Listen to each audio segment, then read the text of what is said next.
Welcome back. This is our moment in history.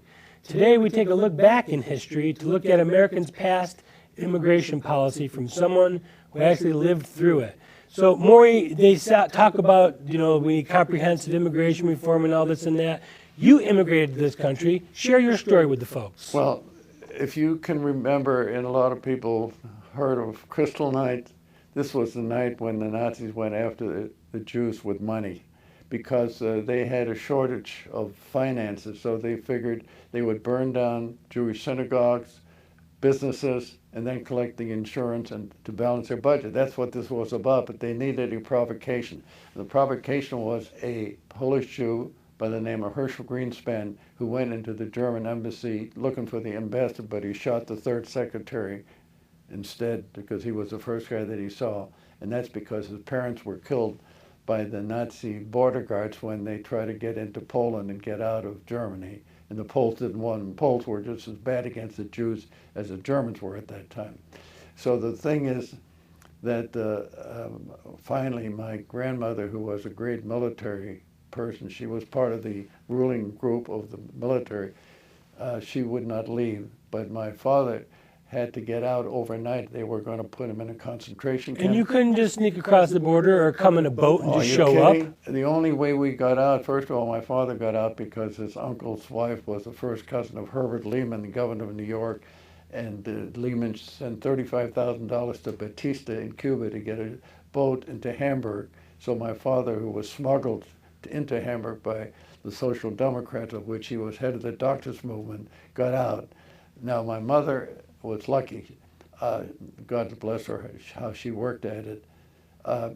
She had three uncles living in Pittsburgh who were very well-to-do, fortunately. They had to sign an affidavit saying that they would not allow us out, even though we were a prominent family, unless these three uncles said they would take care of us and any debt we incurred, they would pay for. So your three relatives had to vouch for your family, and they would be responsible for anything that you did or didn't do in this country. That's exactly correct. How racist. When this started, up to 1924, things were kind of loose after the first war, but then there was this anti-communist fear at that particular time, and it lasted all through the Second War. Like the Japanese were sent away to work camps and so on and so forth. But the point was to get out of Germany. You had 500,000 Jews in Germany. You had about 250,000 in Austria. Very few got out because very few were as lucky as we were. And you had to have some finances. Well, you had to have somebody issue an affidavit signed by an official of the government saying that this is true. Fortunately, the three uncles of my mother, one was head of the Gulf Oil, which was headquartered in Pittsburgh at the time. He was head of the engineering department. He was well-to-do. Another one had a furniture business. Another one had a women's ready-to-wear business. They were all very, very well-to-do. Successful. And responsible. Very responsible. And they vouched for you. It's funny. I remember as a kid, my mother took me to the American Embassy.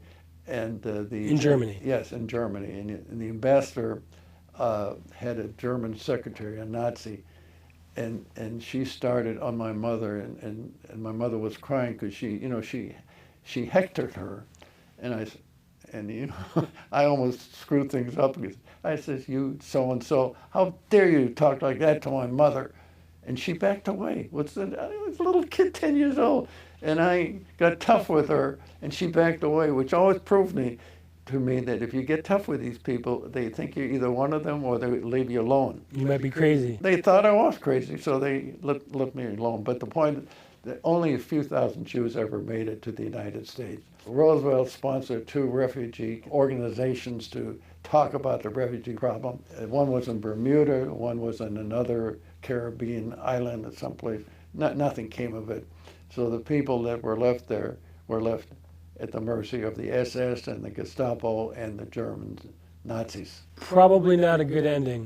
Where do you think the 6 million came from? Eisenhower had a very aggressive immigration policy. He still implemented basically the immigration policy, which was very, very tough, not with affidavit or so on. But what he did have, he had a limitation of the number of people and where they would be coming from. That wraps up another edition of the World Report. If you want to see the show again, just catch a segment that you missed, just go to YouTube and search Morris Beschloss, or go to our website, theworldreport.org. For Maury Beschloss, all those unbelievably exceptional folks in the United States Armed Forces, police, firefighters, and all those folks who go to work each and every day to keep us safe, I'm Scott Crowfoot.